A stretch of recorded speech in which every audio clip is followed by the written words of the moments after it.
Om Shanti everyone.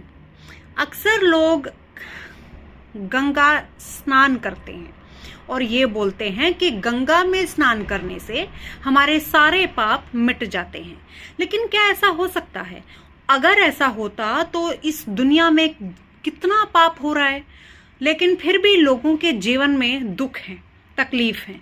जबकि हमारे देश में जो गंगा है वो तो आज भी है। तो जब लोगों को इतना यकीन है कि पाप कर्म करने के बाद यदि हम गंगा में स्नान कर लें और हमारे पाप कर्म कम हो जाएंगे, तो फिर भी इस कलयुग में इतना पाप, इतना दुख और इतना दर्द क्यों है? क्योंकि हमारे पाप कर्म किसी भी चीज से मिट नहीं सकते, किसी भी स्नान से मिट नहीं सकते।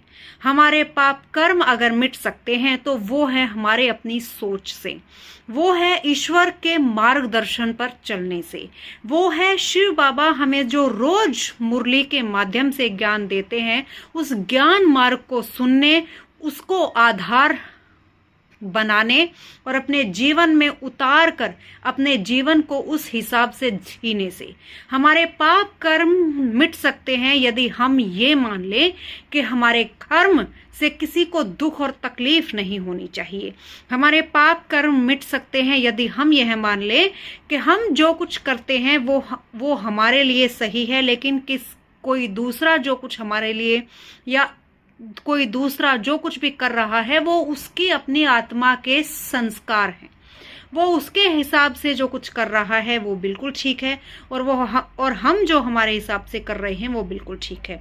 हर कोई हमारे हिसाब से अपना व्यवहार नहीं कर सकता, क्योंकि हर कोई अलग है, क्योंकि हर किसी के जीवन की स्थितियां अलग हैं, क्योंकि हर किसी के जीवन के संघर्ष अलग हैं, क्योंकि हर किसी की आत्मा के संस्कार अलग हैं।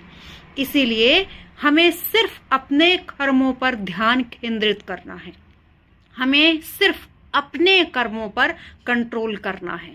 हम जितना ज्यादा दूसरों पर कंट्रोल करने की कोशिश करते जाएंगे, हम अपने कर्मों से उतना ही छूटते जाएंगे।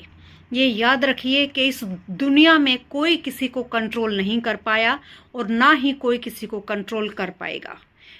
अगर किस चीज को कंट्रोल कर सकते हैं तो वो अपने पाप कर्मों को कीजिए, शिव बाबा के ज्ञान को अपनाइए, शिव बाबा के मार्गदर्शन को अपनाइए, शिव बाबा से योग लगाइए। आपके मन में कुछ भी दुख है, कुछ भी तकलीफ है, तो वो शिव बाबा को बताइए। यकीन मानिए हमारे कर्म अपने आप शुद्ध, पवित्र और अच्छे हो जाएंगे। गंगा स्नान मात्र हमारे शरीर